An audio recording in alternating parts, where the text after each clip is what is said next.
Hello દોસ્તો, આજના લેક્ચરમાં આપણે ધંધાની ખરીદી અંગેના હિસાબોમાં વધુ એક એક્ઝામ્પલ સોલ્વ કરીશું. ધંધાની ખરીદી અંગેના હિસાબો લેક્ચર 2માં આપણે એક એક્ઝામ્પલ સોલ્વ કરેલ છે, જેમાં જો તમારે ખરીદ કિંમત અવેજ પદ્ધતિ પ્રમાણે આપેલ હોય તો કઈ રીતે એની ગણતરી કરવાની હોય છે, કઈ રીતે એની આમ નોંધ લખવાની હોય છે વગેરે. આજે લેક્ચરમાં આપણે એ જોવાનું છે કે જો જે ખરીદ કિંમત છે એ ચોખ્ખી મિલકતની પદ્ધતિએ નક્કી કરવાની હોય તો ચોખ્ખી મિલકતની પદ્ધતિ પ્રમાણે કઈ રીતે આપણે ખરીદ કિંમતની ગણતરી કરીએ છીએ, બાકી અન્ય ગણતરીઓ કઈ રીતે કરીએ છીએ, અને જે પણ આમ નોંધ છે કે રીતે લખી શકાય ધંધાની ખરીદી અંગે એ આપણે જોવાનું છે. તો સૌપ્રથમ એક રકમ જોઈ લઈએ છીએ. પરેશ અને દીપકની પેઢીનું તારીખ 31/3/2016 ના રોજનું પાકું સરવૈયું નીચે પ્રમાણે છે. તો અહીંયા જે વેચનાર પેઢી છે પરેશ અને દીપકની, તો એ વેચનાર પેઢીનું પાકું સરવૈયું આપેલું છે, જેમાં મૂડી, નફાઓ, દેવાઓ અને મિલકતો અંગેની બાકીઓ આપેલી છે. પાકા સર્વે સિવાય આપણને વધારાની માહિતી આપી છે. એમાં લખ્યું છે ઉપરનો ધંધો ખરીદી લેવા સ્તુતિ લિમિટેડની સ્થાપના કરવામાં આવી, જેની સત્તાવાર થાપણ 5000 ઇક્વિટી શેર દરેક ₹100 એવામાં વહેંચાયેલી હતી. તો અહીંયા જે નવી કંપની છે સ્તુતિ લિમિટેડ, એ શું કરે છે તો દીપક અને પરેશની પેઢીનો ચાલુ ધંધો ખરીદી લે છે. હવે જે ધંધાની ખરીદી કરીએ છીએ એની શરતો કઈ કઈ છે. પેઢીની પાઘડીની કિંમત ₹24,000 આંકવામાં આવી. દેખો અહીંયા રકમમાં આપણને પેઢીની પાઘડી આપી દીધી છે. જ્યારે પાઘડી આપી દીધી હોય ત્યારે તમારે સમજી લેવાનું કે અહીંયા જે પણ દાખલો છે કઈ પદ્ધતિ પ્રમાણે રહેશે, તો ચોખ્ખી મિલકતની પદ્ધતિ પ્રમાણે ખરીદ કિંમત નક્કી કરવાની રહેશે. એ સિવાય લખ્યું છે કે દેવી હુંડી સિવાયની બધી જ જવાબદારી કંપનીએ સ્વીકારી. એટલે નવી કંપની જૂની પેઢીની તમામ દેવા લઈ લે છે, માત્ર દેવી હુંડી સિવાય. એ સાથે લખ્યું છે 3 નંબરમાં કે ₹4000ની રોકડ સિવાયની પેઢીની તમામ મિલકતો કંપનીએ લીધી. એટલે જે જૂની પેઢીની તમામ મિલકતો ખરીદી લેવામાં આવે છે, માત્ર ₹4000ની રોકડ સિવાય. એ સાથે 4 નંબરમાં આપ્યું છે મિલકતોની કિંમત નીચે મુજબ આંકવામાં આવી. પહેલો હવાલો એમાં છે કાયમી મિલકતો ચોપડે દર્શાવેલ કિંમત કરતા 25% વધુ કિંમતે લેવી, 50% સ્ટોકની કિંમત 20% ઓછી અને બાકીનો સ્ટોક ચોપડે દર્શાવેલ કિંમતે લેવાનો છે.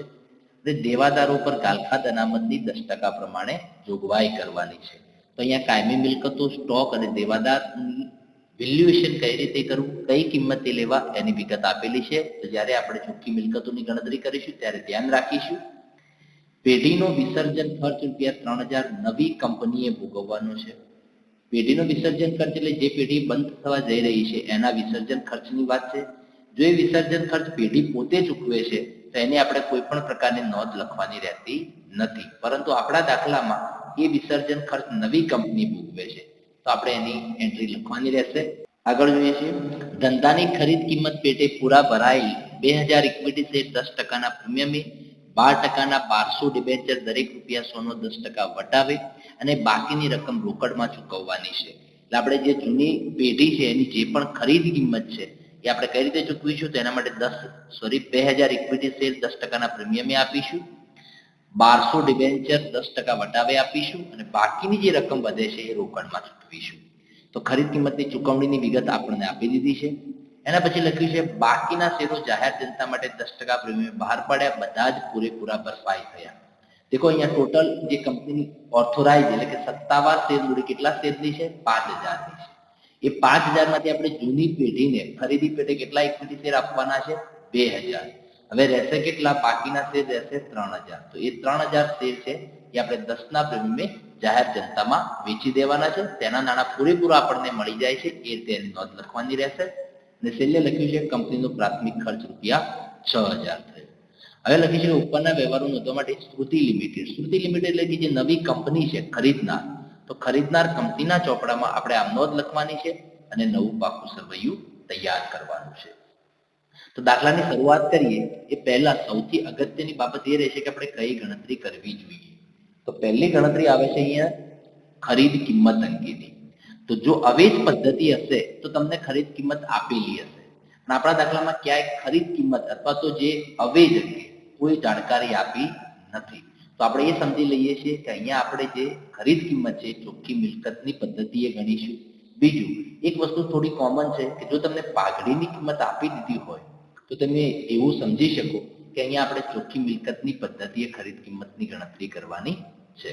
તો સૌથી પહેલા ખરીદ કિંમત ગણતરી કરીશું. તો ખરીદ કિંમત શોધવા માટે અહીંયા આપણે શાની જરૂર પડશે? ચોખ્ખી મિલકતોની જરૂર પડશે. તો ચોખ્ખી મિલકતોની ગણતરી કરીશું. ચોખ્ખી મિલકતો માટે પહેલા આપણે લખીશું કુલ લીધેલ મિલકતો. જે પણ મિલકતો લીધી છે એની આપણે કિંમત લખવાની રહેશે, લીધેલ મિલકતોની. તો હવે લીધેલ મિલકતોમાં આપણે પાકું સરવૈયું જોઈએ છીએ. તેમાં આપણને અહીંયા સ્પષ્ટ લખેલું છે 3 નંબરમાં કે 4000 રોકડ સિવાયની તમામ મિલકતો નવી કંપની લઈ લેશે. પહેલી મિલકત આપી છે પાઘડી. તો જે પાઘડીની નવી કિંમત અહીંયા આપણને આપેલી છે કેટલી છે? 24,000 રૂપિયા, એ લઈએ છીએ. બીજું, પાઘડીના કેસમાં યાદ રાખીએ છીએ કે પાઘડીની નવી કિંમત આપેલી હોય તો જ આપણે લઈએ છીએ. પાકા સરવૈયામાં આપેલ પાઘડીની કિંમત લેતા નથી. તો અહીંયા નવી પેઢીની પાઘડીની કિંમત 24,000 આપી છે, તો ત્યાંથી શરૂઆત કરીએ છીએ. સૌથી પહેલા આપણે અહીંયા લખીશું પાઘડી, એની નવી કિંમત કેટલી છે? 24,000. જો નવી કિંમત ના આપી હોય તો પાઘડીની કિંમત આપણે કેટલી લેવાની રહેશે? 0, એટલે કે લેવાની નથી. મકાન. હવે મકાન એ કાયમી મિલકત છે અને આપણને હવાલામાં કહી દીધું છે કે મકાનની કિંમત એટલે કે કાયમી મિલકતોની કિંમત તમારે કેટલા ટકા વધારે લેવાની છે? 25% વધુ કિંમતે લેવાની છે. તો કાયમી મિલકતોમાં એક વસ્તુ ધ્યાન રાખીશું કે એના અંદર 25%, 20% વધારો ઘટાડો કરીએ એ પહેલા કોઈ પણ કાયમી મિલકતનું ઘસારા ફંડ આપ્યું છે કે નહીં તે જોઈ લઈએ છીએ. દેખો અહીંયા મકાનની કિંમત આપી છે 2,40,000. અહીંયા સામે આપેલું છે ઘસારા ફંડ. શાનું છે? મકાનનું, 40,000 રૂપિયા. તો હવે એની જે 25% વધુ કિંમત કઈ રીતે આપણે ગણતરી કરીશું એ તમારે જોવાનું છે. અહીંયા આપણે લખીશું મકાન. ચલો, મકાનની પાકા સરવૈયામાં કિંમત કેટલી છે? 2,40,000 છે. તો એમાંથી આપણે એ જે ઘસારા ફંડ છે એ તમારે બાદ કરી દેવાનું રહેશે, 40,000. એટલે એની ઘસારા બાદ કિંમત એટલે કે જે મિલકત છે એની ચોપડી કિંમત કેટલી કહેવાય? 2 લાખ કહેવાય. હવે એ 2 લાખને આપણે કેટલા ટકા વધારો કરવાનું કહ્યું છે? આપણે 25% વધારે ગણવાની છે. કેટલી? 25% વધુ ગણવાની છે. તો 2 લાખના 25% કરીએ એટલે કેટલો જવાબ આવશે? 50,000. એટલે મકાનની કિંમત આપણે કેટલી લેવાની રહેશે? 2,50,000. તો સીધી કિંમતના 25% વધુ નહીં કરીએ. પહેલા ઘસારા ફંડ આપેલું છે તો બાદ કરીશું, ત્યારબાદ એમાં જે વધારો અથવા ઘટાડો કરવાનો છે લખવાનું રહેશે. ઓકે, ચલો. મકાન પછી શું આપેલું છે? યંત્રો. એની કિંમત 50,000 છે. યંત્રો પણ કાયમી મિલકત છે. તો કાયમી મિલકત છે તો એનું ઘસારા ફંડ અહીંયા જોઈ લઈએ છીએ, પરંતુ આપેલ નથી. હવે ના આપી હોય પરંતુ અહીંયા લખેલું છે કે તમામે તમામ કાયમી મિલકતો 25% વધુ કિંમતે લેવાની છે. તો આપણે અહીંયા લખીશું યંત્રો, જેની કિંમત 50,000 છે.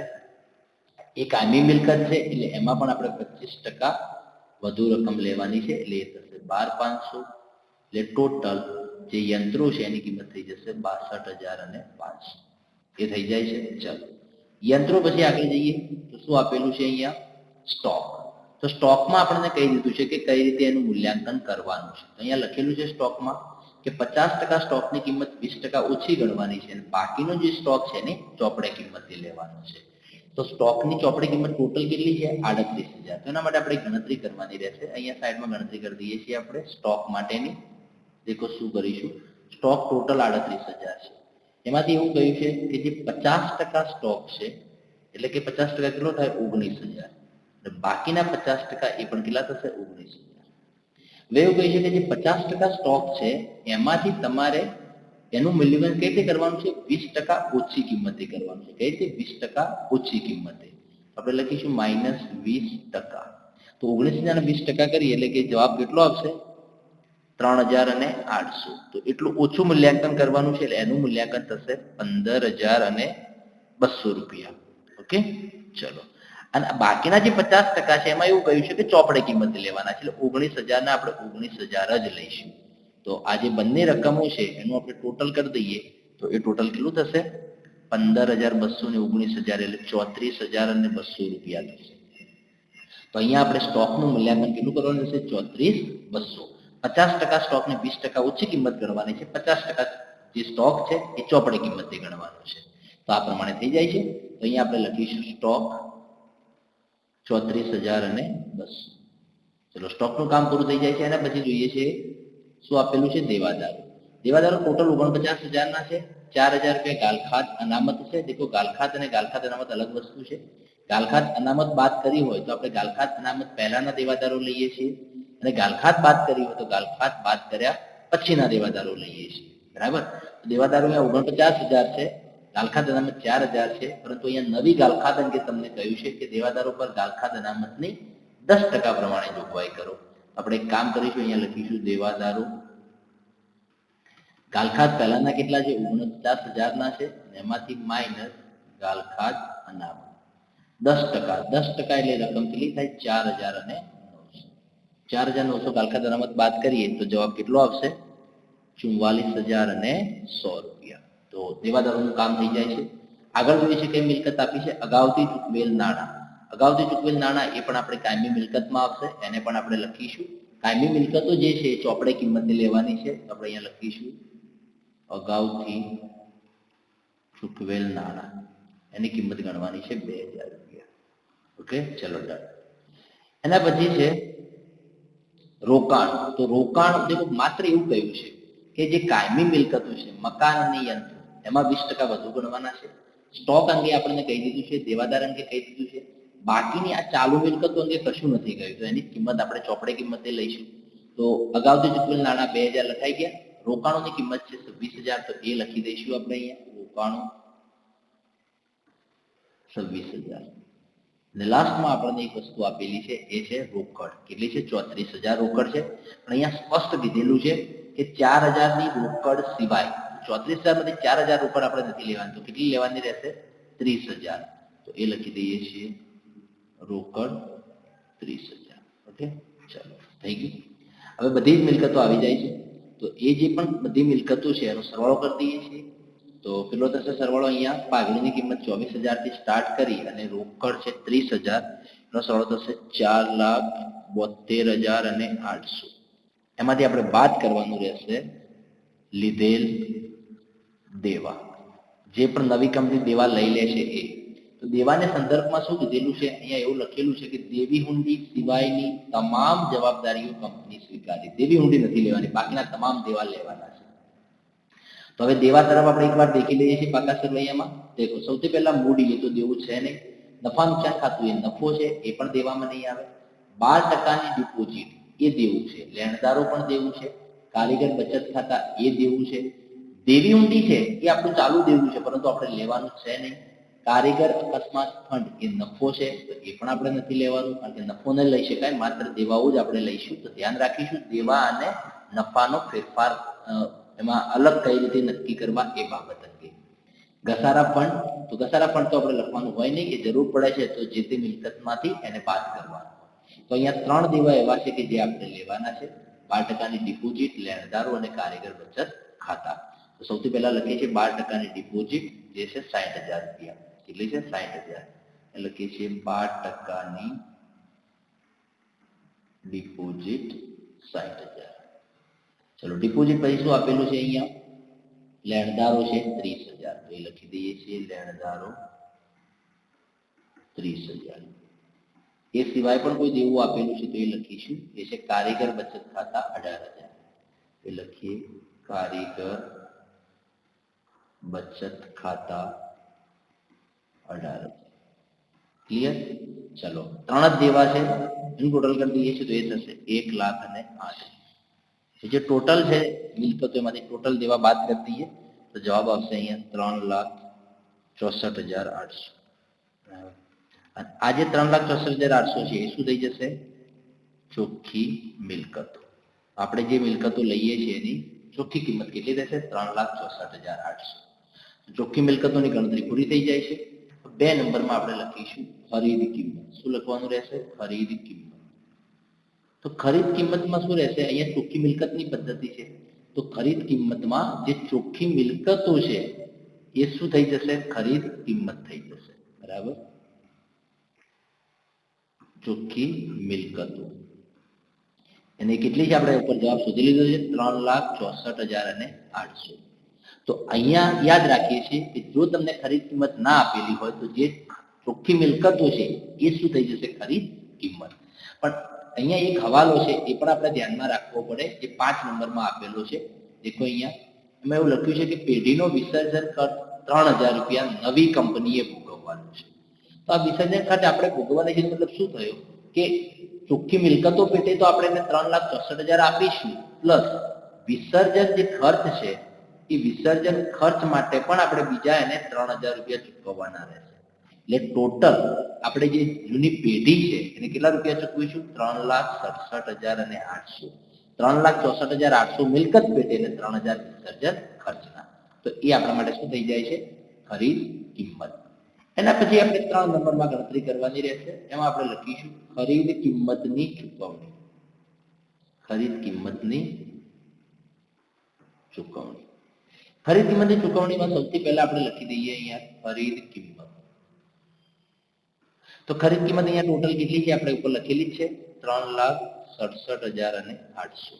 હવે ખરીદ કિંમતની ચૂકવણી આપણે કઈ રીતે કરવાની છે તો એના માટે પણ આપણે અહીં આપેલું છે એ દેખીશું. દેખો અહીંયા લખેલું છે ખરીદ કિંમતની ચૂકવણી અંગેની બાબતમાં કે ધંધામાં અહીંયા જે લખ્યું છે એ પ્રમાણે જે છે કે ધંધાની ખરીદ કિંમત પેટે પૂરા ભરેલા 2000 ઇક્વિટી શેર 10% પ્રીમિયમે 12% 1200 ડિબેન્ચર દરેક રૂપિયા 100 નો 10% વટાવે અને બાકીની રકમ રોકડમાં ચૂકવવાની છે. તો આપણે અહીંયા 3 અવેજ આપીશું. ઇક્વિટી શેર આપવાના છે, ડિબેન્ચર આપવાના છે અને રોકડ આપવાની છે. તો પહેલા 2000 ઇક્વિટી શેર 10% પ્રીમિયમે. તો અહીંયા ઇક્વિટી શેરનો ભાવ તો આપ્યો નથી, એની મૂળ કિંમત આપી નથી, તો અહીંયા જ આપી દીધી છે. દેખો આપણી જોડે જે પણ શેર છે એની મૂળ કિંમત કેટલા રૂપિયા છે? 100 રૂપિયા છે. તો આપણે 100 રૂપિયા પ્રમાણે જવાનું રહેશે. તો 2000 ઇક્વિટી શેર આપવાના છે 10% પ્રીમિયમે. તો અહીંયા લખીએ છીએ સૌથી પહેલા કે ઇક્વિટી શેર મૂડી કેટલા? 2000 અને શેરની કિંમત 100 રૂપિયા છે એટલે કેટલી થશે? 2 લાખ. એ ક્લિયર?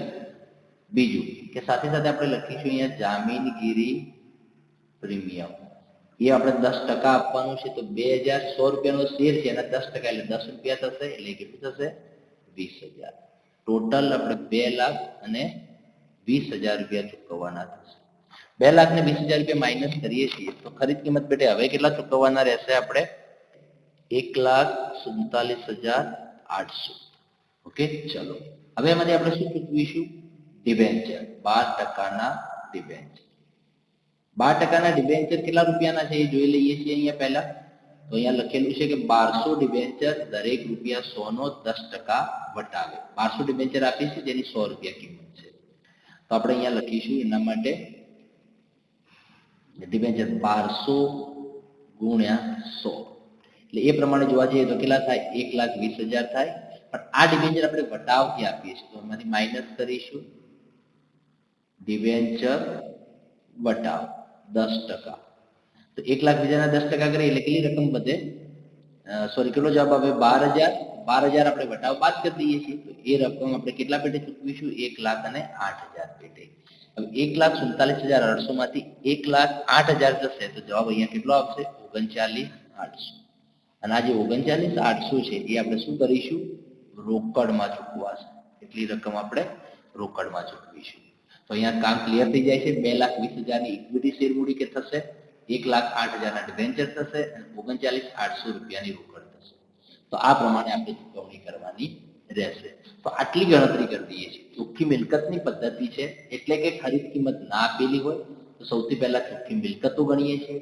જે ચોખ્ખી મિલકતનો જવાબ આવે છે એ જ આપણા માટે શું થઈ જશે? ખરીદ કિંમત થઈ જશે. હા, એમાં વિસર્જન ખર્ચ આ પ્રમાણે છે તો આપણે ઉમેરી દઈએ છીએ. એના પછી ખરીદ કિંમતની ચૂકવણી અંગેની ગણતરી કરી દઈએ છીએ. હવે આપણે આમનોંધ લખવાની શરૂઆત કરીશું. પહેલી આમનોંધ ક્યારે લખાશે? તો અહીંયા આપણે લખીશું. અહીંયા કંપનીનું નામ શું છે? શ્રુતિ લિમિટેડ. બરાબર. તો અહીંયા આપણે પહેલા હેડિંગમાં લખીશું કે શ્રુતિ કંપનીના ચોપડે આમનોંધ. ઓકે, ચલો પહેલી આમનોંધ કઈ લખવાની રહેશે? તો મિલકત અને દેવાની ખરીદી અંગેની. હવે તમારે રકમ જોવાની નથી, આપણી જે ગણતરી છે ગણતરી પ્રમાણે જ કામ થશે. સૌથી પહેલા અહીંયા દેખો શું આપેલું છે? પાઘડી એની કિંમત છે 24,000. પછી મકાન 2,50,000, યંત્રો 62,500, સ્ટોક 34,200. દેખો દેવાદારોની કિંમત 44,100 નહીં પરંતુ આપણે 49,000 રૂપિયા ઉધાર કરીશું અને આ જે ગાલખાદ અનામત છે એ અલગ ખાતું છે તો એને આપણે આમનોંધ લખતી વખતે 4,900 જમા કરીશું. એ સિવાયની મિલકત છે અગાઉથી ચૂકવેલ નાણાં, રોકાણો અને રોકડ. બસ તમામ જે મિલકતો છે દરેકને આપણે ઉધાર કરવાની છે. તો આપણે અહીંયા લખીએ છીએ સૌથી પહેલા પાઘડી ખાતે ઉધાર. અપજન પાઘડીની કિંમત કેટલી આપેલી છે અહીંયા આપણે જ્યારે ચોખ્ખી મિલકતોમાં 24,000, પરંતુ તમારે એમાં જે આપણે વિસર્જન ખર્ચ પેટે આજે 3,000 રૂપિયા ચૂકવવાના છે એ પણ પાઘડીનો હિસ્સો ગણી દેવાનો રહેશે. એટલે આપણે અહીંયા પાઘડી કેટલી લખવાની? 24,000 રૂપિયા તો આપણને છે જ પાઘડી, અને એમાં 3,000 રૂપિયા વિસર્જન ખર્ચના એડ કરી દઈએ છીએ. બરાબર, એટલે પાઘડી ખાતે ઉધાર કેટલા થઈ જશે? આપણે 24 ને 3 એટલે 27,000. બરાબર, પછી આવશે મકાન ખાતે. તો મકાન ખાતે જોવા જઈએ તો એની કિંમત કેટલી થાય છે? 2,50,000. એના પછી આવશે યંત્રો ખાતે. તમે જે ચોખ્ખી મિલકતની ગણતરીમાં જે પણ મિલકતો લખી છે એ જ હું અહીંયા લખી રહ્યો છું. તો યંત્રો ખાતે એમાં આવશે 62,500. એના પછી આપણે શું ખરીદ્યું છે? સ્ટોક. તો સ્ટોક ખાતે ઉધાર આવશે. કેટલી રકમ છે સ્ટોકની એ જોઈ લઈએ છીએ. દેખો, પાઘડી 24 ને 3 27,000, મકાન 250, યંત્રો 62,500, સ્ટોક છે 34,200. તો એ લખી દઈએ છીએ ઉધાર 34,200. સ્ટોક પછી શું આવશે? દેવાદારો ખાતે. દેવાદારોમાં એક વસ્તુ યાદ રાખીએ છીએ કે ગાલખાદ હોય તો બાદ કરીએ છીએ, ગાલખાદ અનામત હોય તો ગાલખાદ અનામત પહેલાના લખીશું. તો અહીંયા ગાલખાદ અનામત પહેલાના દેવાદારો કેટલા છે? 49,000 છે. તો એ લખવાના રહેશે 49,000. તો એ આપણે લખીએ છીએ અહીંયા દેવાદારો 49,000. ચલો, દેવાદારો પછી શું આપેલું છે? અગાઉથી ચૂકવેલ નાણાં, રોકાણો અને રોકડ ત્રણે સાથે લખી દઈએ છીએ અહીંયા. અગાઉથી ચૂકવેલ નાણાં, એની રકમ છે 2,000. બીજું એ સિવાયની મિલકતો આપણે કઈ લીધી છે? રોકાણો લીધા છે. તો રોકાણો ખાતે ઉધાર. રોકાણોમાં રકમ કેટલી આપેલી છે? 26,000. અને છેલ્લે આપણે એક કામ કરેલું છે રોકડ ખાતે. તો એ રકમ લખી દઈએ છીએ રોકડ ખાતે. અને રોકડ ખાતે કેટલા રૂપિયા છે? 30,000. તો તમામ મિલકતો આવી ગઈ. ઓકે, હવે તે સૌથી પહેલા તો રહી ના જાય માટે દેવાદારો આપણે 49,000 લખ્યા છે, એટલે માટે અહીંયા લખીશું ગાલખાદ અનામત ખાતે. ગાલખાદ અનામત આપણે એમાંથી બાદ કરેલી છે એ જમા કરી દઈશું 4,900. એ સિવાય જે દેવા ખરીદ્યા છે એ દેવામાં કયા કયા છે? દેખો, 12% ડિપોઝિટ 60,000, લેણદારો 30,000 અને કારીગર બચત ખાતા 18,000. એ 3 દેવા છે. તો આપણે 3 દેવા લખી દઈએ છીએ અહીંયા. તે 12% ડિપોઝિટ ખાતે. અને ડિપોઝિટની રકમ કેટલી છે? કેટલી હતી? 60,000. ઓકે, ચલો. તે એના પછી આપણે બીજું એક દેવું ખરીદેલું છે લેણદારો ખાતે. લેણદારોની રકમ કેટલી છે? 30,000. અને છેલ્લે એક છે તે કારીગર બચત ખાતે, અને એની રકમ છે 18,000. આ 3 દેવા આપણે ખરીદેલા છે. કારીગર બચત ખાતામાં એટલા જ રૂપિયા છે, જોઈ લઈએ છીએ. કારીગર બચત ખાતા 18,000. ઓકે, ચલો. હવે આપણે જે પણ મિલકતોની રકમ ઉધાર કરી છે એમાંથી આ જમા રકમ તમે બાદ કરો તો તમારો જવાબ કેટલો આવવો જોઈએ? ખરીદ કિંમત જેટલો. બરાબર, તો અહીંયા ખરીદ કિંમત કેટલી છે? 3,67,800.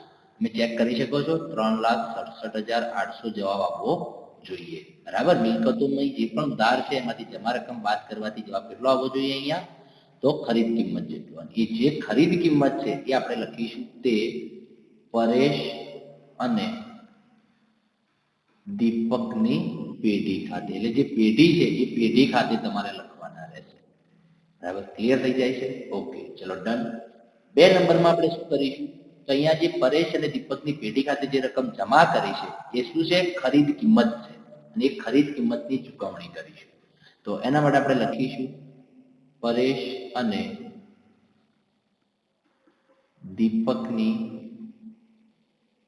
પેઢી ખાતે ઉધાર 3,67,800. તે લખીએ પહેલા આપણે જે પણ ચૂકવણી કરીએ છીએ એમાં કોઈ વટાવ કે કોઈ એવી રકમ છે તેને ઉધાર કરવાની રહેશે. ઇક્વિટી શેર મૂડીમાં તો પ્રીમિયમ છે, પણ ડિબેન્ચરમાં વટાવ છે. તો વટાવ તો શું થશે? ઉધાર થશે. પ્રીમિયમ જમા થાય તો એ વટાવ આપણે ઉધાર અહીંયા કરી દઈએ છીએ. એટલે અહીંયા લખી દઈએ છીએ ડિબેન્ચર વટાવ ખાતે. ડિબેન્ચર વટાવની રકમ કેટલી છે? 12,000 છે. એ સિવાય આપણે જે આપ્યું છે તો સૌથી પહેલા ઇક્વિટી શેર મૂડી ખાતે આપણે ઇક્વિટી શેર આપીએ છીએ. બીજું સાથે સાથે એ શેર પ્રીમિયમથી આપીએ છીએ માટે જામીનગીરી પ્રીમિયમ ખાતે, એ સિવાય ડિબેન્ચર આપીએ છીએ તો 12% ડિબેન્ચર ખાતે, એ સાથે રોકડ પણ આપીએ છીએ તો રોકડ ખાતે. હવે જોઈએ છીએ કે શેર મૂડી કેટલા રૂપિયાની છે, તો અહીંયા લખેલી છે શેર મૂડી 2 લાખ અને પ્રીમિયમ 20,000. તો એ લખી દઈએ છીએ શેર મૂડી ખાતે જમા 2 લાખ અને પ્રીમિયમ આપણે આપીએ છીએ 20,000, જે નફો છે તે જમા કરીશું. ડિબેન્ચર 1,08,000 નહીં લખીએ, કારણ કે વટાવ આપણે ઉધાર કરીએ છીએ તો ડિબેન્ચર ખાતે પૂરી રકમ જમા થશે 1,20,000, અને કોઈ પણ જામીનગીરી એની મૂળ કિંમતથી જમા કરવામાં આવશે. એની જે મૂડી છે એની મૂળ કિંમતથી જ જમા થશે. એમાં જો પ્રીમિયમ છે તો એ અલગથી જમા થાય અને વટાવ છે તો એ ઉધાર થઈ જાય. અને છેલ્લે રોકડ, તો રોકડ પેટે આપણે કેટલા રૂપિયા ચૂકવીએ છીએ? 39,800. એ લખી દઈએ છીએ. તો અહીંયા ધંધાની જે ખરીદી અંગેની જે આમનોંધ છે એનું કામ પતી જાય છે. હવે વધારાની કોઈ એક્ટિવિટી આપેલી છે તો એની આમનોંધો લખીશું. તો વધારાની એક્ટિવિટીમાં અહીંયા આપેલું છે 7 નંબરમાં કે બાકીના શેરો જાહેર જનતા માટે 10% પ્રીમિયમે બહાર પાડ્યા. તો બાકીના શેર કેટલા થાય? તે કંપનીના ટોટલ શેર 5,000 છે. એમાંથી આપણે જે જૂની પેઢી જેનો ધંધો ખરીદીએ છીએ એને 2,000 શેર આપી દીધા. એટલે હવે શેર કંપની જોડે કેટલા વધે? 3,000. અને કેટલા રૂપિયાનો શેર છે? 100 રૂપિયા. એ 100 રૂપિયાનો શેર આપણે 10% પ્રીમિયમથી આપવાનો છે અને જેના રૂપિયા પૂરા ભરપાઈ થઈ જાય છે. તો એની આમનોંધ લખીશું. દેખો શેર વેચીએ છીએ તો આપણે સામે નાણાં મળે છે. એના માટે આપણે લખવું પડે અહીંયા કે ભાઈ બેંક ખાતે ઉધાર. ટોટલ આપણે 3,000 શેર છે, 100 રૂપિયાનો છે, પણ 10% પ્રીમિયમ છે એટલે 110 રૂપિયાથી આપણે બજારમાં વેચીશું એટલે રકમ આવશે 3,30,000. તે આપણે એ શું છે? તો શેર મૂડી છે, માટે શેર મૂડી ખાતે જમા.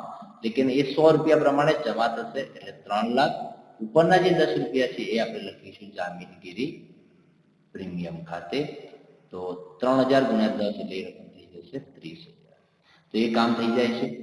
એ સિવાય જો લે છે વધારાનું કોઈ એક્ટિવિટી છે તો એના માટે પણ 8 નંબરમાં છેલ્લે આપ્યું છે કે કંપનીનો પ્રાથમિક ખર્ચ કેટલો થાય છે? 6,000 થાય છે. બરાબર. તો કંપનીના પ્રાથમિક ખર્ચ અંગેની કોઈ પણ પ્રકારનો ખર્ચ ચૂકવીએ છીએ તો એની જે આમનોંધ લખીએ છીએ એ પ્રમાણે આમનોંધ લખવાની રહેશે. તો અહીંયા આપણે લખીશું પ્રાથમિક ખર્ચ ખાતે ઉધાર તે રોકડ બેંક ખાતે. એ શું લખવાનું રહેશે? રોકડ બેંક ખાતે 6,000 રૂપિયા. તો એ પણ આમનોંધ લખાઈ જાય છે. એ સિવાય પણ જોઈ લઈએ છીએ તો દેખો પ્રાથમિક ખર્ચની નોંધ લખાઈ જાય છે. વધારાના શેર બહાર પડે છે એ પણ લખાઈ જાય છે. 6 નંબર છે ખરીદ કિંમતની ચૂકવણી છે. 5 નંબર પેઢીનો વિસર્જન ખર્ચ 3,000 નવી કંપનીએ ભોગવવાનો છે. નવી કંપની આપણે જેના ચોપડામાં અત્યારે આમનોંધ લખી રહ્યા છીએ એ કંપનીએ ભોગવવાનું છે. તો અહીંયા શું થશે કે કંપનીએ ભોગવવાનું છે, વાત બરાબર છે, પરંતુ એના માટે આપણે કોઈ નોંધ લખવાની જરૂર નથી. આપણે શું કરીશું? વિસર્જન ખર્ચને આપણી ચોખ્ખી મિલકતોમાં ઉમેરી દઈએ. એના પછીની જે કિંમત આવશે એને ખરીદ કિંમતે લઈશું. અને બીજું કે જ્યારે તમે આમનોંધ લખો છો ત્યારે જે પણ પાઘડીની કિંમત છે અહીંયા 24,000, તો એમાં એ વિસર્જન ખર્ચ આપણે એડ કરી દઈએ છીએ 3,000. 24 ને 3 પાઘડી કેટલી થઈ જાય? 27,000 રૂપિયા લખી દઈએ છીએ. બસ આટલું જ કરવાનું છે. એની અલગથી કોઈ નોંધ લખવાની હોતી નથી. અહીંયા બધું જ કામ પૂર્ણ થઈ જાય છે. તો હવે આપણે પાકું સરવૈયું બનાવવાનું રહેશે. બરાબર. તો આપણે આ પાકું સરવૈયું બનાવવા માટે પહેલા તો કઈ રીતે પાકું સરવૈયું ડ્રો કરવું એ નક્કી કરી દઈએ છીએ. તો ખ્યાલ છે તમને? વિગત, નોંધ અને રકમના 2 કોલમ રાખી દઈએ છીએ. અહીંયા આપણે જે પાકું સરવૈયું બનાવીએ છીએ ઊભી રીતે બનાવીશું. બરાબર. તો આ પ્રમાણે પાકું સરવૈયું ડ્રો કર્યા પછી આપણે શરૂઆત કરીએ છીએ. સૌથી પહેલા આપણે શું લખીશું અહીંયા? તો ઇક્વિટી અને દેવા. શું લખાશે? ઇક્વિટી અને દેવા. ઇક્વિટી અને દેવામાં સૌથી પહેલા શું આવશે? તો તમને બધાને ખ્યાલ જ હશે. એના અંદર પહેલું આવશે 1 નંબરમાં આપણે લખીએ છીએ અહીંયા શેર મૂડી. શું આવશે? શેર મૂડી. હવે આપણે આમનોંધો ચેક કરી દઈએ કે ભાઈ આમનોંધોમાં શેર મૂડીને લગતી કઈ વિગતો છે. દેખો અહીંયા 2-3 બાબતો રહેશે. દાખલા તરીકે અહીંયા આપણે જમામાં જોવા જઈએ શેર મૂડી ટોટલ કેટલી લખવી, તો એના માટે તમારે જમા બાકી જોવાની રહેશે. તો અહીંયા આપણે લખેલું છે કે ઇક્વિટી શેર મૂડી ખાતે બરાબર જમા કેટલા છે? 2 લાખ. એ સિવાય આપણે ફરી શેર બાદ પડે છે ત્યારે લખીશું ઇક્વિટી શેર મૂડી ખાતે જમા 3 લાખ. તો ટોટલ આપણે કેટલા શેર બહાર પાડે કહેવાય? 2 લાખ અને 3 લાખ એટલે 5 લાખ રૂપિયાના. તો એના માટે આપણે લખીશું અહીંયા 5 લાખ રૂપિયા ઇક્વિટી શેર મૂડી કેટલી થશે? 5 લાખ. એની એક જ રકમ છે એટલે સીધી આપણે 12 લખી દઈએ છીએ રકમના કોલમમાં. બરાબર. તો આ પ્રમાણે તમારે જવાનું રહેશે. ક્લિયર થઈ જાય છે. બીજું કે એ સિવાય જો બાકી હપ્તા હોય તો આપણે બાદ કરીએ છીએ, અગાઉથી મળેલા હપ્તા હોય તો ઉમેરવાના રહેશે, પરંતુ અહીંયા એવું કશું કંઈ છે નહીં. તો ઇક્વિટી અને દેવામાં પહેલું જે શીર્ષક છે શેર મૂડી એનું કામ પતી જાય છે. હવે આપણે 2 નંબરમાં લખીશું અનામત અને વધારો. અનામત અને વધારો. તો આપણું જે પાકું સોરી જે આમનોંધો છે એમાં અનામત વધારા અંગેની કઈ વિગતો છે, તો જમા બાકીઓ જોઈએ છે. જ્યારે ઇક્વિટી અને દેવા અંગેની વિગતો લખીએ છીએ ત્યારે આમનોંધમાં જમા વિગતો જોઈએ છે, અને એમાં જોઈએ છે કે ભાઈ અનામત વધારામાં કશું કંઈ આવી શકે એવું છે તો છે. જામીનગીરી પ્રીમિયમ આપણે ક્યાં લખીએ છીએ? અનામત વધારામાં લખીએ છીએ 30,000. અહીંયા પણ જામીનગીરી પ્રીમિયમ છે 20,000. ટોટલ જામીનગીરી પ્રીમિયમ કેટલું થઈ ગયું? 20 અને 30 એટલે કે ટોટલ 50,000. અને એ ક્યાં આવશે? અનામત વધારામાં આવે. તો આપણે અહીંયા લખી દઈએ છીએ જામીનગીરી પ્રીમિયમ. એની પણ એક જ રકમ છે એટલે સીધી આપણે લખી દઈએ છીએ 50,000. કેટલા રૂપિયા થશે એની રકમ? 50,000. તો એ કામ ક્લિયર થઈ જાય છે અહીંયા. ચલો 2 નંબરનું હેડિંગ પૂરું થઈ જાય છે. હવે લખીશું 3 નંબર. તો 3 નંબરમાં શું આવશે? બિન ચાલુ દેવા. શું આવશે? બિન ચાલુ દેવા. તો બિન ચાલુ દેવા એટલે કે લાંબા ગાળાના દેવા. તો આપણે જમા બાકી જોઈએ છે કે લાંબા ગાળાના દેવા કયા કયા છે. દેખો 12% ડિબેન્ચર જે લાંબા ગાળાના દેવામાં આવશે 1,20,000, અને 12%ની ડિપોઝિટ એ પણ શામાં આવશે? લાંબા ગાળાના દેવામાં આવશે. તો અહીંયા લાંબા ગાળાના દેવામાં લખી શકાય એવી 2 વિગતો છે, તો એ બંને આપણે લખીશું. તો એના માટે નીચે લખીએ છીએ અહીંયા 12%ની ડિપોઝિટ, ઠીક છે, અને 12%ના ડિબેન્ચર. તો બંને વસ્તુ લખવી પડે. 12%ની જે ડિપોઝિટ છે એની રકમ કેટલી છે જોઈ લઈએ છીએ. ડિપોઝિટ 60,000 છે અને ડિબેન્ચર કેટલા છે? 1,20,000. તો બંને લખીએ છીએ અહીંયા ડિપોઝિટ 60,000 અને ડિબેન્ચર છે 1,20,000. અને બંનેનું ટોટલ કરી દઈએ છીએ તો બિન ચાલુ દેવા કેટલા થઈ જાય? 1,80,000. એનું કામ ક્લિયર થઈ જાય છે. ચલો બિન ચાલુ દેવા પછી 4 નંબરમાં આપણે લખવાનું રહેશે બિન ચાલુ જોગવાઈઓ.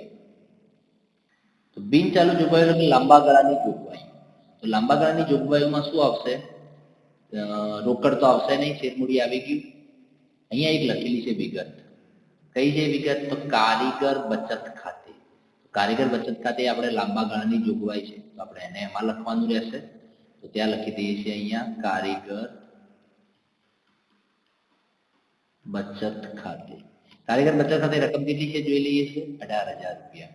એક જ રકમ છે એટલે આપણે ડાયરેક્ટલી એને ફાઇનલ કોલમમાં લખી દઈશું. હવે આગળ જોઈએ છે કારીગર બચત ખાતા પછી 5 નંબરમાં. 5 નંબરમાં આપણે લખીશું ચાલુ દેવા. શું લખવાનું રહેશે? ચાલુ દેવા. તો ચાલુ દેવામાં કઈ કઈ વિગતો આપશે? સૌથી પહેલા તો દેખો એક લેણદારો આવશે જે 30,000 છે. એ સિવાય જોવા જઈએ તો માત્ર લેણદારો આવશે, એ સિવાય કોઈ ચાલુ દેવામાં આવશે નહીં. 30,000 ના છે અને એક જ રકમ છે તો એને પણ આપણે ફાઇનલ કોલમમાં લખી દઈએ છીએ. તો આ પ્રમાણે અહીંયા જે ઇક્વિટી અને દેવાનું કામ પૂર્ણ થઈ જાય છે, જેમાં શેરમૂડીમાં એક જ રકમ આવશે 5 લાખ. અનામત અને વધારામાં આપણે લખીશું જામીનગીરી પ્રીમિયમ. બિન ચાલુ દેવામાં 2 વસ્તુ આવશે 12%ની ડિપોઝિટ અને ડિબેન્ચર, એમ બંને થઈને. કારીગર બચત ખાતામાં જોવા જઈએ તો એના અંદર એક રકમ આવશે બિન ચાલુ જોગવાઈઓમાં અને ચાલુ દેવામાં આવશે લેણદારો. 1-2 લાઈન છોડી અને આપણે નવું હેડિંગ લખીએ છીએ, એનું નામ આપીશું આપણે મિલકત. તો મિલકતોમાં પણ આપણે 2 ભાગ પાડવાના હોય છે. તો એમાં પહેલો ભાગ રહેશે બિન ચાલુ મિલકતો. 1 નંબરમાં લખીશું દ્રશ્ય કાયમી મિલકતો. કઈ લખીશું? દ્રશ્ય કાયમી મિલકતો. તો દ્રશ્ય કાયમી મિલકતોના અંદર આપણે અહીંયા પાકા સરવાળામાં જોવા જઈએ તો 2 વસ્તુ છે મકાન અને યંત્રો. કઈ વસ્તુ છે? મકાન અને યંત્રો. તો અહીંયા લખીશું મકાન અને યંત્રો. મકાનની કિંમત કેટલી ગણવાની છે? 2,50,000 ગણવાની છે અને યંત્રોની કિંમત ગણવાની છે 62,500. એનું ટોટલ કરીએ તો ટોટલ કેટલું થઈ જશે? 3,12,500. તો આ પ્રમાણે તમારે જવાનું હોય છે. એકદમ ક્લિયર કામ છે. એના પછી 2 નંબરમાં આપણે લખીશું અદ્રશ્ય કાયમી મિલકતો. તો અદ્રશ્ય કાયમી મિલકતોમાં એક જ વસ્તુ અહીંયા આપેલી છે, એ છે પાઘડી, અને એની કિંમત સીધી બહાર આપણે લખી દઈએ છીએ. આમ નોંધમાં એની કિંમત તમે જોઈ શકો છો કેટલા રૂપિયા આપેલી છે? 27,000. બરાબર. એના પછી આપણે 3 નંબરમાં આવશે બિન ચાલુ રોકાણ. કયા? બિન ચાલુ રોકાણો. તો અહીંયા આપણે રોકાણોની એક જ વિગત છે, ડાયરેક્ટ લખી દઈએ છીએ. કેટલા છે રોકાણો? અહીંયા 26,000 ના. તો એ આવી જશે અહીંયા 26,000 બિન ચાલુ રોકાણો. બરાબર. તો અહીંયા જે બિન ચાલુ મિલકતો છે એમાં આટલી વિગતો આવશે. હવે આપણે લખીશું બી નંબરમાં. બી નંબરમાં આપણે લખીશું ચાલુ મિલકતો. ચાલુ મિલકતો. તો ચાલુ મિલકતોના અંદર અહીંયા આપણે પહેલા લખીએ છીએ સ્ટોક. તો સ્ટોક કેટલા રૂપિયા આપેલો છે? અહીંયા જોઈ લઈએ છીએ. સ્ટોક છે 34,200. કેટલો છે? 34,200. ડાયરેક્ટ આપણે સેકન્ડ કોલમમાં, લાસ્ટ કોલમમાં જ લખી દઈએ છીએ 34,200. એના પછી બે નંબરમાં આવશે દેવાદારો, વેપારી લેણા જેને કહીએ છીએ. તો દેવાદારો કેટલા છે? 49,000 ના છે અને એમાંથી બાદ કરીશું કાલખાદ અનામત. કાલખાદ અનામત કેટલી લખવાની છે? 4,900. 49,000 માંથી 4,900 બાદ કરીએ એટલે કેટલો જવાબ આવશે? અહીંયા 44,000 અને 100. કેટલો આવશે? 44,100. હવે જોઈ લઈએ છીએ કઈ કઈ વિગતો લખવાની બાકી રહી જાય છે. જે હોય એ પ્રમાણે લખી દઈશું. દેખો પાઘડી લખાઈ જાય છે, મકાન આવી ગયું, યંત્રો, સ્ટોક, દેવાદાર. અગાઉથી ચૂકવેલ નાણાં એ ત્યાં જ આવશે. એ કેટલા છે? 2,000 છે. તો એને લખી દઈએ છીએ 3 નંબરમાં. અગાઉથી ચૂકવેલ નાણાં એ પણ છે 2,000. ચલો, અગાઉ ચૂકવેલ નાણાં પછી આવશે રોકાણો આવી ગયા, રોકડ. તો રોકડ માટે આપણે થોડી ગણતરીની જરૂર રહેશે. તો રોકડની આખરની બાકી એની ગણતરી કરીએ છીએ. શું કરીશું? દેખો, સૌથી પહેલા આપણે જે જૂની પેઢી છે એની જે રોકડની બાકી આપણને આપેલી છે એમાંથી આપણે કેટલા રૂપિયાની રોકડ ખરીદીએ છીએ? 30,000. જે પહેલી આમ નોંધમાં છે એક સાથે આપણે જોઈ લઈએ છીએ. દેખો અહીંયા રોકડ સૌથી પહેલા જે જૂની પેઢીની કેટલી છે? 30,000. એ સિવાય રોકડની આવક આપણને અહીંયા થાય છે બેંક ખાતે ઇક્વિટી શેરની વેચણી કરતા 3,30,000. એમાંથી આપણે 6,000 રૂપિયા પ્રાથમિક ખર્ચના ચૂકવીએ છીએ અને જૂની પેઢીને બાકીની રકમ રોકડ પેટે 39,800 ચૂકવીએ છીએ. તો એ પ્રમાણે જોવા જઈએ તો અહીંયા આપણે લખીશું પ્લસ શેરની આવક. જે આપણે શેર બહાર પાડીએ છીએ એમાં કેટલી આવક થાય છે? 3,30,000. ટોટલ આવક આપણી થઈ જાય 3,60,000. હવે એમાંથી ચૂકવણીમાં જોઈએ તો બે ખર્ચ છે. એક વિસર્જન ખર્ચ નહીં, સોરી, કયો ખર્ચ છે? પ્રાથમિક ખર્ચ છે. તો પ્રાથમિક ખર્ચ કેટલા રૂપિયા છે? 6,000 રૂપિયા. અને પેઢીને ચૂકવણી, જે જૂની પેઢી છે એ પેઢીની ચૂકવણી આપણે કેટલી કરીએ છીએ એ જોઈ લઈએ છીએ. અહીંયા પેઢીની ચૂકવણી છે 39,800. કેટલી છે? 39,800. હવે એ પ્રમાણે જોવા જઈએ તો 39 અને 6 એટલે 40 અને 45,000 અને 800 રૂપિયાની આપણે ચૂકવણી કરી છે. એની સામે આપણી આવક કેટલી છે? અહીંયા 3,60,000. તો એમાંથી બાદ કરીએ તો આપણે જોડે કેટલા રૂપિયા રહેશે? 3,14,200. તો એ રોકડની આખરની બાકી રહેશે. તો બાકી સર્વેમાં આપણે લખી દઈએ છીએ 4 નંબરમાં રોકડ કેટલા રૂપિયા હતા? 3,14,200. ચલો, રોકડનું કામ પૂર્ણ થઈ જાય છે. આગળ આમ જ જોઈએ છે કઈ વિગત બાકી છે. રોકડ લખાઈ ગઈ, કાલખાદ અનામત જે દેવાદારોમાંથી બાદ થઈ ગયું, ડિપોઝિટ 12% ડિપોઝિટ એ પણ આપણે લખી દીધું. બિન ચાલુ દેવામાં લેણદારો લખાઈ ગયા. કારીગર બચત ખાતે લખાઈ જાય છે. પરેશ અને દીપકની પેઢી ખાતે જમા. એની પછીની આમ નોંધમાં આપણે ઉધાર કરીએ છીએ તો એ લખવાની રહેશે નહીં બંને વિગતો. ડિબેન્ચર વટાવ પણ બિન ચાલુ મિલકતોમાં આવશે તો એ લખી દઈએ છીએ અહીંયા આપણે ડિબેન્ચર વટાવ. અને કેટલા રૂપિયા છે? 12,000 રૂપિયા છે. ચલો, ડિબેન્ચર વટાવ પછી કઈ વિગત આવશે? ઇક્વિટી શેર મૂડી આવી ગયું, જામીનગીરી પ્રીમિયમ આવી જાય છે, ડિબેન્ચર આવી ગયું, રોકડ આવી ગયું, બેંક ખાતા એટલે રોકડમાં એની એન્ટ્રી આવી ગઈ, ઇક્વિટી શેર મૂડી આવી ગયું, પ્રીમિયમ આવી ગયું. પ્રાથમિક ખર્ચ લખવાનો બાકી છે. રોકડ લખાઈ ગઈ છે. પ્રાથમિક ખર્ચ પણ બિન ચાલુ મિલકતોમાં જ આવશે. એ લખી દઈએ છીએ પ્રાથમિક ખર્ચ કેટલા રૂપિયા છે? 6,000. ક્લિયર? બસ. હવે એનું ટોટલ કરી દઈએ છીએ.